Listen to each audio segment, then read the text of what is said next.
They can either let you go to your car or let you go back, or what they were doing was literally jumping out and snatching people and throwing them to the ground. Now, the other converse side of this, of course, is that police were in a situation at one point where they were getting things thrown at them and they reacted. But the way that they're reacting seems to be extreme compared to the things that are happening to them when they're in full riot gear. And so seeing that happen, it is our job to be out there to show everything that's going on, what's happening to the police, what the police are doing to people, and what the protest is all about, because this protest is ultimately about the pain of somebody who was shot and killed for no good reason. A few things right there. First of all, if she thinks that these protests are about the pain that somebody was shot and killed, you know, I don't want to, as a white man, tell her what it's about, but I will tell her, you need to get your eyes checked if you think that's what these protests are about. Okay? These protests are not about the pain. These protests are about the anger and desperation of Black people who are being executed every day and are literally sitting ducks for police. That's what these protests are about. It's not about the pain or the need for a conversation. It's about hundreds of years of sin in this country. It's about a country built on white supremacy. Yeah, bring on the trolls if you want to come at me. That's what this is about. You know, John had footage of somebody today saying, I don't know what justice is. Literally, a raw, real answer. I don't know what does justice look like. All right, if Derek Chauvin is found guilty, yeah, that's justice in the short, like in a little micro term. But what is justice for Black people in America? It's the whole system is unjust. Well, you know, one guilty verdict's not going to change the system. And he said, I don't know what justice would be. But it seems like they don't even get what they're covering. They don't even get what these people are out there for. Yeah, they're in pain, but the real emotion I see is more anger and desperation and fighting back against executions. I mean, most of the people out there, particularly Black people, know somebody who's been killed by police or injured by police or targeted by police, or they have been targeted by police. So she doesn't even know what she's talking about. And the second thing is this framing. You know, we're out there to show like the good and the bad, what the police are doing and what's happening to the police. What exactly is being done to the police? I don't really get it. I'm watching and I don't see what's happening to the police. Is water bottles being thrown at the police such tyranny? I mean, again, you're not supposed to. I'm not saying go do it, but it's like water bottles.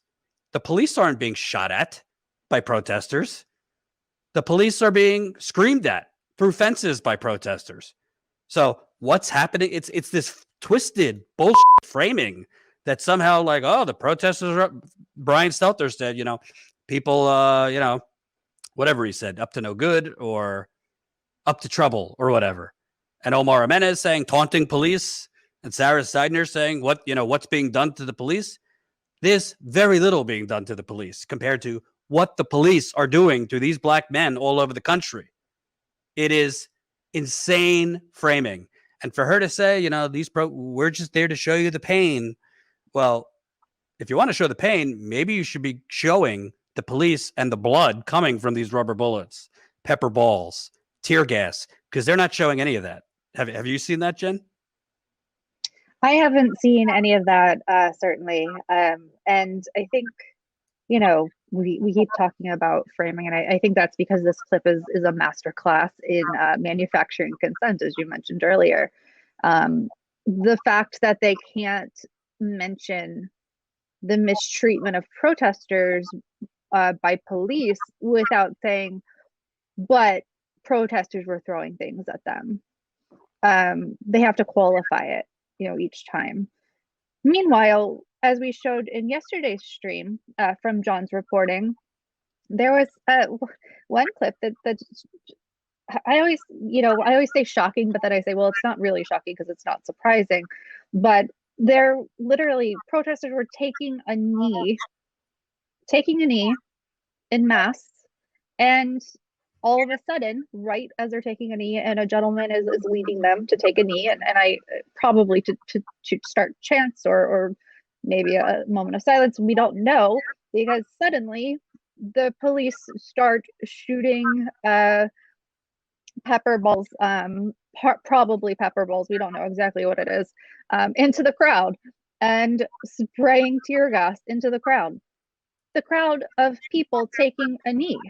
So the framing that CNN has here of, well, what the cops are doing is in response to what the protesters are doing, is completely wrong. And that's something that that other outlets are doing as well. I know we're talking about CNN right now, but I want to, yesterday, as I was getting ready for yesterday's live stream, I was listening to Washington Post's take on this in their podcast, and they were saying, you know, that protesters were getting arrested because they were breaking curfew, and that's, you know, that's, they basically said that that's the only reason, or they framed it as if the police were only arresting protesters for legitimate reasons, then that's all. And I wanted to throw my phone across the room, because if, you know, that person, that reporter, is in Brooklyn Center, so they are outright lying. That is an outright lie.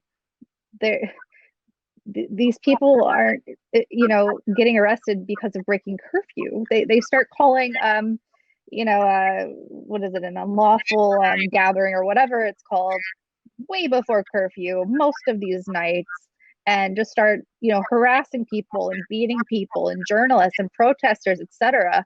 And so this mainstream media issue goes beyond CNN, but CNN, and especially this clip, is a great and horrifying example. And by the way, well, it's the Washington Post, so I'm not shocked. But, and by the way, where they're storing these the journalist photos and IDs into this app, probably is going to the Washington Post owner, Jeff Bezos, and Amazon. But that's a whole nother thing. So nobody's asking, well, why did the police get to set it? Why did the mayor or the police get to set a curfew for protest? Yeah. You get to kill these black men with impunity, and then you get to set the terms of the response. It's one thing if the city is on fire. It's not. But you get to, all right, if they scream a little too much at you, or there's too many people, we're going to set a curfew. And we're then, way earlier, as you pointed out, Jen, going to say this is an unlawful gathering. Based on what? We're just making it up, and start arresting people. So they're killing these black people. Then they're, in many cases, covering it up after the fact, or trying to cover it up after the fact, trying to stop the videos from coming out. Then when the videos come out, then they try to basically contain the protests, and they have CNN complicit as their accomplices, you know, in showing a highly sanitized version of things. Yeah. Let's finish this clip off here. Where you were talking with a man who said the media makes this worse, the press just makes this worse. That moment certainly went viral this week. What do you say to that? The idea that the press makes this worse? Look, we're out here to tell the story. If we don't show up, guess what happens? We get slayed for not being there to show what's going on. So there's this dichotomy that we are constantly juggling. And there is a reality to, if there are cameras there, then people are shown. Sometimes it encourages more people to come to an area that may have nefarious ideas. But we're just reflecting what is happening out there. And so to that gentleman, I said, look, if you want to talk about the issues, let's talk about them right now. You're live on TV. He did not believe me, but we were live on television. He had a platform to the world at that moment in time. And that is all we're doing, is we are here to reflect what is going on in the society. And to be perfectly honest, everybody has one of these. They have their own little TV station. So if we weren't there, trust me, it would get out. And that's what's changed, is that the media, whether you call it mainstream media or not, everybody has their own little TV station, and they're all broadcasting all the time. So attacking us isn't doing a whole lot of good. And as I said then, we're not going away. I'm not leaving. This is my job, but I care about the community as well. And I want to tell the stories, both the good and the bad, whatever is happening. Okay, time for my glasses to come off, because I'm going to go fucking nuclear. That one, yeah. First of all, Miss Sarah Seidner, number one. Again, with the framing. Oh, people, if people see it on the news, more people come with nefarious intentions. What are you, writing a police press release? Nefarious intentions. Yeah, the nefarious intentions of wanting to scream because they are under attack. The nefarious intentions of wanting to scream and dare, God forbid, get up in the face of a police officer through a fence, by the way, because the police are separating themselves through fences, because day after day, hour after hour, black people are being murdered all over this country. Those nefarious intentions or the water bottles? Which one are you talking about? Hope you enjoyed that last video. Hop on over to statuscoup.com where you can sign up for our email list and become a member for as low as $5 to $10 a month. Membership is how we grow. That's statuscoup.com/join. And remember, join our email list so we can grow the revolution with you.